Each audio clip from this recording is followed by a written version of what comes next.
अर्थसंकल्पीय अधिवेशनाचा तिसरा आठवडा सुरू झालेला आहे आणि हे अधिवेशन संपायला काही दिवसच आता उरलेले आहेत। असं असताना विधानसभा विरोधी पक्षनेते पदाचं नेमकं काय होणार हा सवाल मात्र अजूनही कायम आहे।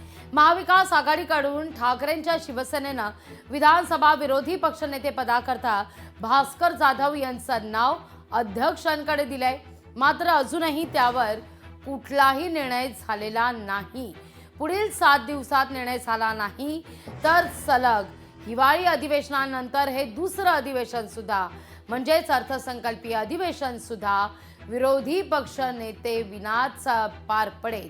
विरोधकांकडून विधानसभा अध्यक्षांच्या कोट्यात विरोधी पक्षनेते पदाचा चेंडू टाकण्यात आलेला आहे। त्यामुळे आता महाविकास आघाडीनं विरोधी पक्षनेते पदासाठीची पूर्ण प्रक्रिया पार पडलेली असताना अध्यक्षांच्या भूमिकेकडे सगळ्यांच्याच नजर आहेत। या सगळ्याविषयी अधिक माहिती घेण्याकरता थेट जाऊया आपल्या प्रतिनिधी मीनाक्षी म्हात्रे यांच्याकडे। मीनाक्षी, काय अधिक माहिती या सगळ्या संदर्भात? विरोधी पक्षनेते पदासंदर्भात काही निर्णय होण्याची या अधिवेशनात तरी शक्यता वर्तवली जाते का?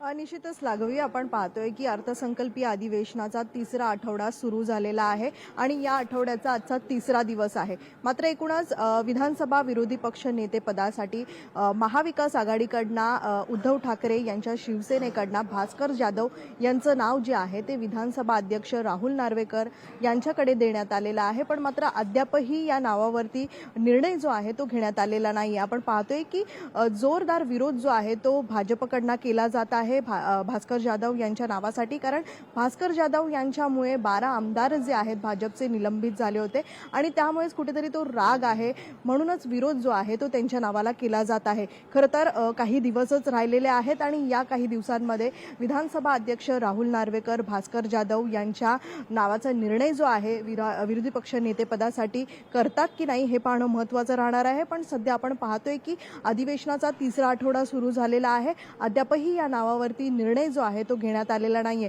त्यामुळे येत्या काही या 7 दिवसांमध्ये विरोधी पक्ष नेते पदासाठी भास्कर जाधव यांचं नावाची निर्णय जो आहे तो विधानसभा अध्यक्ष घेतात की नाही याची आता सध्या चर्चा रंगू लागलेली आहे। लाघवी, निश्चित मीनाक्षी, तुर्तास धन्यवाद तुम्ही दिलेल्या एकूणच या सविस्तर माहिती करता। लोकशाही मराठी ऐका, पहा, जागरूक रहा।